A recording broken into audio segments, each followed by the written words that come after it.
Assalamualaikum warahmatullahi wabarakatuh. Kita meneruskan ngaji kitab Riyadhus Shalihin pada bab taubat, hadis nomor 22, 23 dan 24. Setelah kemarin kita membahas tentang hadis yang sangat panjang tentang 3 orang, di antaranya adalah Ka'b bin Malik yang taubatnya ditangguhkan oleh Allah Subhanahu wa taala. Bismillahirrahmanirrahim. Wa an Abi Nujaidin, dan dari Abi Nujaid. Bidhammin nuni, dengan dhammah nunnya Nujaid. Wa fathil jimi, dan fathah jimnya, berarti tasghir dari Najd, Nujaid. Imrana, nama aslinya adalah Imran ibn al-Husaini bin Husain, ya, Al-Khuzai radhiyallahu anhuma, semoga Allah meridhai Imran dan Husain tadi. An-namra'atan, bahwa ada seorang perempuan min Juhainata, dari kabilah Juhainah, atap Rasulullah sallallahu alaihi wasallam, mendatangi Rasul sallallahu alaihi wasallam, wa hiya hubla, dalam kondisi dia hamil minaz zina, dari perzinahan. Jadi dia melakukan zina dan hamil. Faqalat, kemudian dia berkata, ya Rasulullah, wahai Rasulullah sallallahu alaihi wasallam, asabtu haddan, aku terkena had. Maksudnya aku telah melakukan dosa dan harusnya kena had. Fa'akimhu alayya, maka tegakkan hukuman tersebut padaku. Fada'a Nabiullah, maka Nabi sallallahu alaihi wasallam memanggil waliyaha, wali perempuan tersebut. Faqala, kemudian Nabi bersabda, ahsin ilaiha, berbuat baiklah kepadanya, perlakukan anak ini, perempuan ini dengan baik. Fa'idha wadu'at, karena dia hamil, ya. Fa'idha wadu'at, jika dia telah melahirkan, fa'tini, maka datanglah kepadaku dengan membawa perempuan tersebut.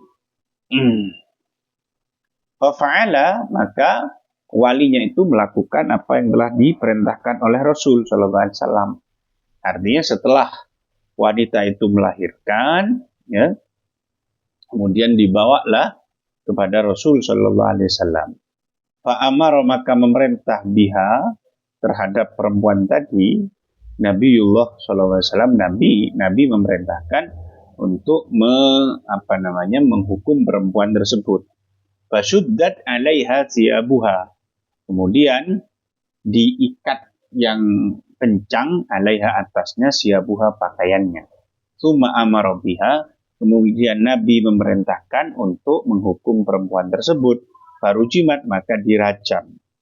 Karena itu tadi, perzinahan itu. Tsumma shalla 'alaiha, kemudian Nabi mensolati wanita itu.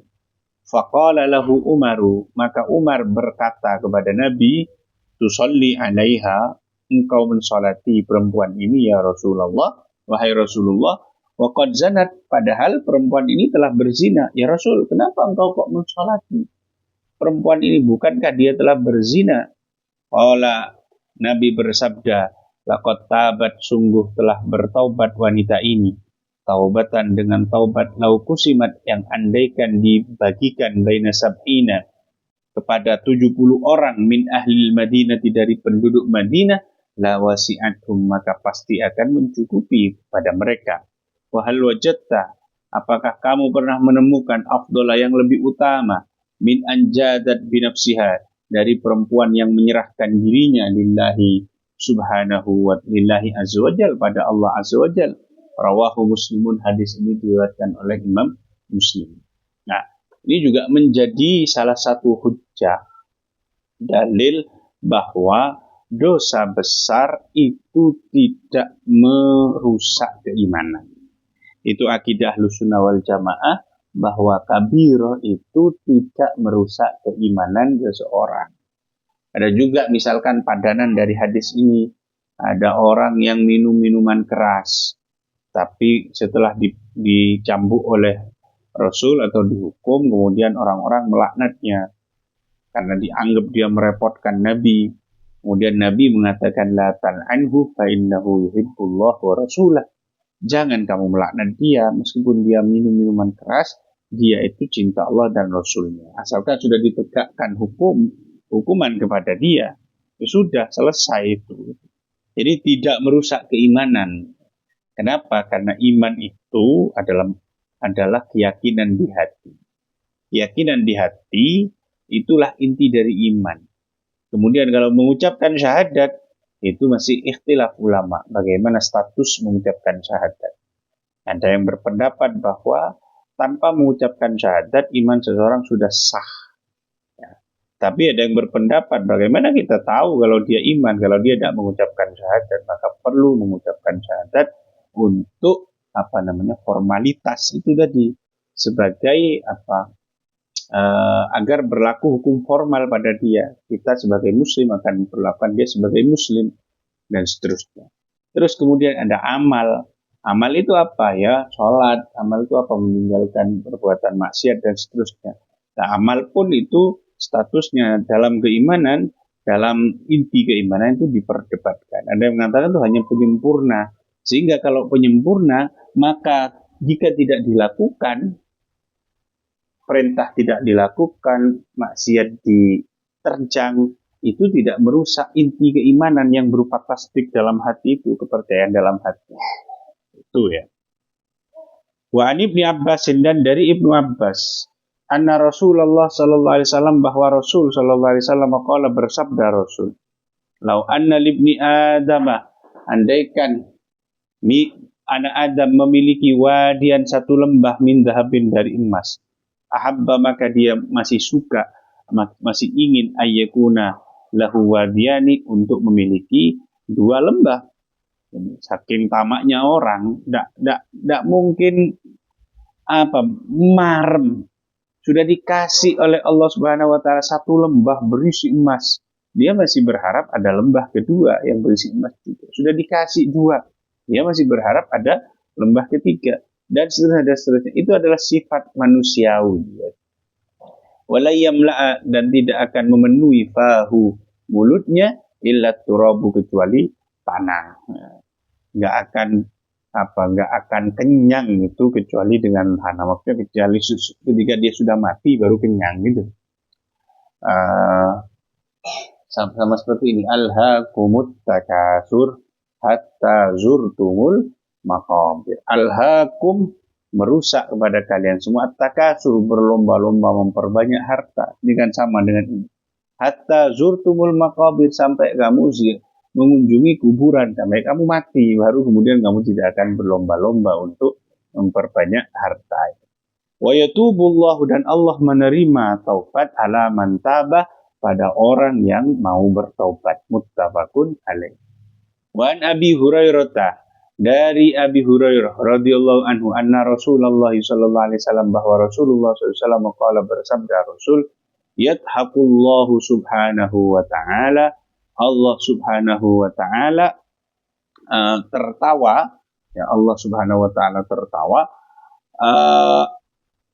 ila rajulaini, pada dua orang, yaqtulu ahaduhuma al-akhara, di mana salah satu dari dua orang itu membunuh yang lain.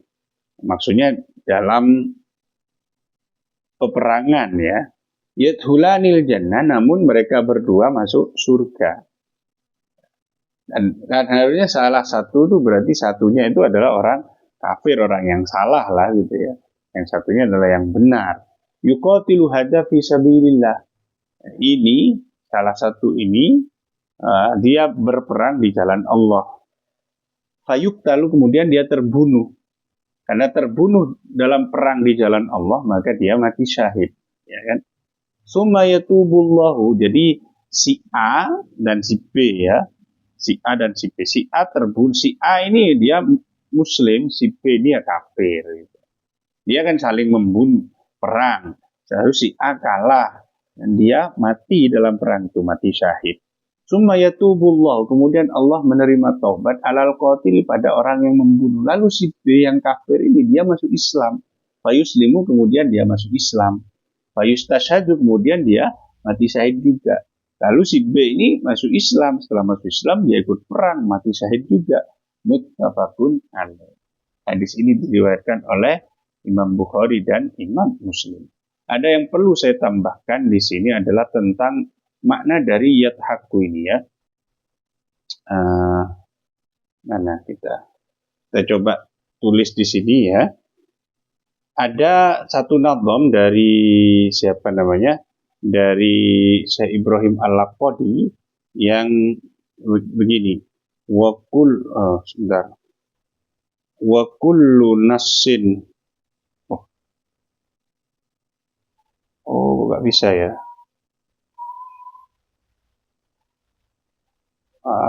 Ini. Coba kita cari, searching aja. Wa kullu nassin awhamat tasbiha awilhu awfawid warum tanziha. Ini kita coba ini. Ini terkait makna dari yadhaku tadi. Wa kullu nassin ini dalam Jauharatut Tauhid nazam 40 ya. Wa kullu nassin awhamat tasbiha awilhu awfawid warum tanziha. Setiap teks wa kullu nassin, setiap teks yang dalam Al-Quran atau hadis awhamat tasbiha yang menimbulkan keserupaan, yang menimbulkan pemahaman bahwa Allah serupa dengan makhluk, awilhu maka takwillah, awfawid atau tafwidlah, pasrahkan maknanya kepada Allah, warum dan menyengajalah tanziha, mensucikan Allah subhanahu wa ta'ala. Jadi ada satu tasbih. Jadi kalau ada kata-kata di Quran atau di hadis yang menimbulkan persepsi bahwa Tuhan serupa dengan makhluk, misalkan kata tangan Allah punya tangan, itu kan bayangan kita kemudian serupa dengan makhluk. Allah datang, kan kita kayak mempersepsikan Tuhan datang seperti kita datang. Allah turun, Allah tertawa, ini kan ini poinnya dari tertawa. Allah senyum dan seterusnya. Itu namanya adalah sifat khobariyah. Dalam kajian tauhid itu namanya sifat khobariyah. Awil, maka lakukan takwil atau tafwid, tapi jangan lupa tanzih.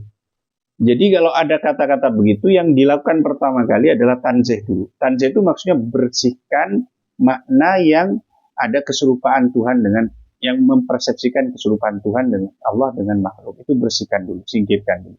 Setelah disingkirkan, setelah ditanzih, baru kemudian tafwid.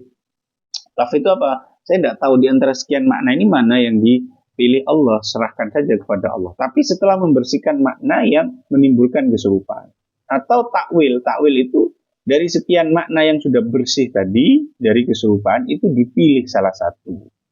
Nah, tafwid itu adalah metode pendekatan yang dipilih oleh ulama salaf, sementara takwil itu adalah pendekatan yang dipilih oleh ulama khalaf.